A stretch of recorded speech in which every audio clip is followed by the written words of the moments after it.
Welcome to this session on keys to good communication. First key is simply practice, practice, practice. Nothing can take the place of good old hard work. If you want to get good at any skill, whether it's a sport or a trade, it's going to require concentration and effort. And that's the same with sharing the gospel.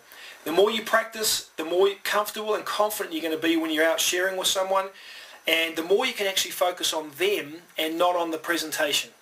So first key is practice, practice, practice. Second key is be prepared. Before you go out to share, make sure you've got your laminate with you, that it's clean, it's in good order, and you've got some follow-up books, preferably with your text in the back, so they're all ready to go. You're not going to be fumbling around partway through a presentation. So that's the second one, be prepared. Third key to good communication is make sure you have good breath and body odor. It seems fairly simple, but if you neglect it, the effect is disastrous. I mean, the chance of someone staying and listening to us if we've got a really bad breath or poor body odor is pretty remote. So get some chewing gum, apply deodorant before you go out, and you'll avoid some of those issues. Next key is our appearance. We may like wearing flared pants with a pink shirt, but if you're going to be trying to reach business people, you probably won't get a hearing. So just whenever you go out, try and look as similar as possible to those you're trying to reach, just to avoid a barrier coming up before you even start talking. Next key, choosing the right situation to share. Not everyone is going to be suitable for a one-on-one encounter. A large part of making sure we have a good encounters with someone is simply to choose a good time to share with them. And some of these opportunities are as follows. The person looks like they have time on their hands. I mean, they're not rushing down the street with, 5 shopping bags in each hand. They actually have some time, so it's going to be more likely they'll listen to us. Next thing is they're not surrounded by others who could overhear the conversation. We don't want them to feel embarrassed or uncomfortable when we go up sharing, so make sure there's not too many others around who can overhear. There's room to sit next to them. Ideally, if you can sit down, it's going to be a lot better than standing over the top of them or being crouching down. So if you can find some room to sit next to them, that's good. They're not preoccupied by watching children or sports. You wouldn't go up to a parent who's watching their children on a jungle gym or anything, because they're distracted, so it's not going to be ideal. Try and find a place that's not too noisy. Again, if you're standing right by a motorway and you've got semi-trailers racing past every 2 seconds, it's probably not going to help you with your communication. So try and find a place that is a little quieter. And one last tip with choosing the right situation, just make sure there's enough space around them so they don't feel trapped. So you're not going to try and corner someone so they can't actually freely say, no, I'm not interested, and keep going. So there's just some tips with choosing the right situation. That's another key with good communication.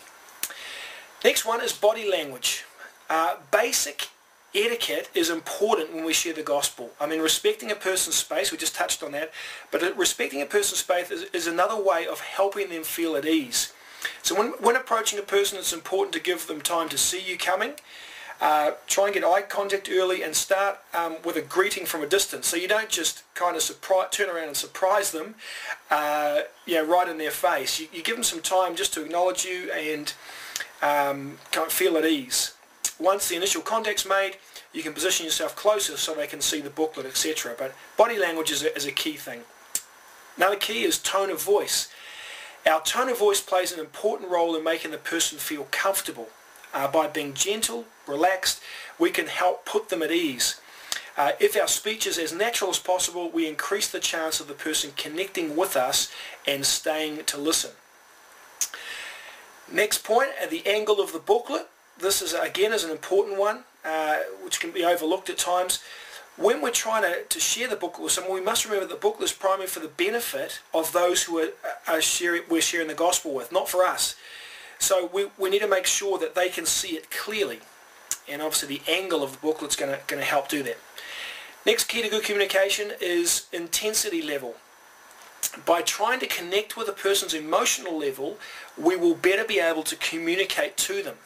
In other words, if someone's a bit hyperactive or they're upbeat, we're going to need to speak a little quicker and be a little bit more expressive than someone who's just chilling out, hanging out by the beach, etc. We'll come across a little bit more relaxed with them, but trying to just connect with them on that level is another key to good communication.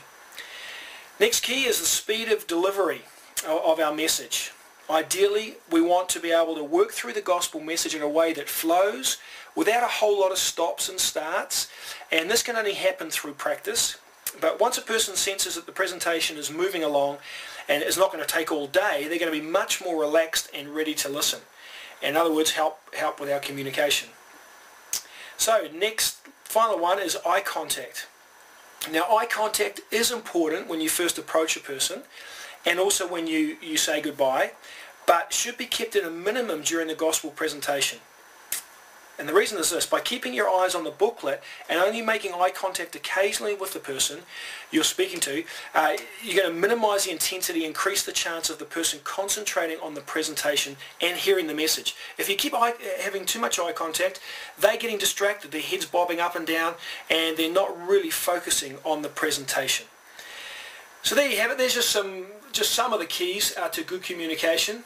The more we can practice these in our presentation of the gospel, the more people are likely to listen, and that's what we want. Our goal is to communicate clearly, effectively, and then rely on God for the results.